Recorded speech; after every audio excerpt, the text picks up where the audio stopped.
Israel জুড়ে ক্ষেপণাস্ত্র ও drone হামলা চলতে থাকায় দেশটিতে সব ধরনের জনসমাগম নিষিদ্ধ। তবে বিয়ের তারিখ পূর্ব নির্ধারিত থাকায় এক ইসরায়েলি যুগল তাদের বিয়ে বাতিল না করে 4 তলা নিচের বোমা আশ্রয় কেন্দ্রে আয়োজন করেন।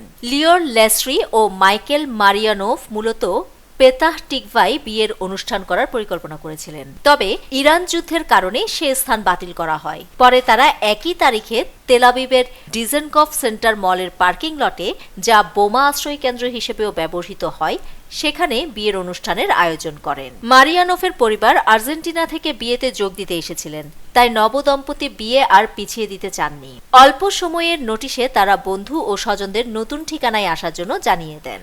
বিয়েতে আমন্ত্রিত অতিথিদের পাশাপাশি উপস্থিত ছিলেন বহু ইসরায়েলি, যারা সপ্তাহ জুড়ে ওই বোমা আশ্রয় কেন্দ্রকে নিরাপদ আশ্রয় হিসেবে ব্যবহার করছিলেন।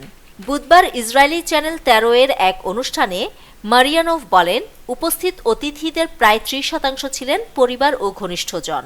বাকিরা আশ্রয় কেন্দ্রে আসা মানুষ, যারা আনন্দের সঙ্গে উদযাপন করেন। তিনি বলেন, মানুষ শুধু আমাদের উদযাপন করতে এবং খুশি করতে এসেছিলেন। এটি ছিল আবেগঘন ও অনন্য মুহূর্ত, যা বলার ভাষা আমাদের নেই।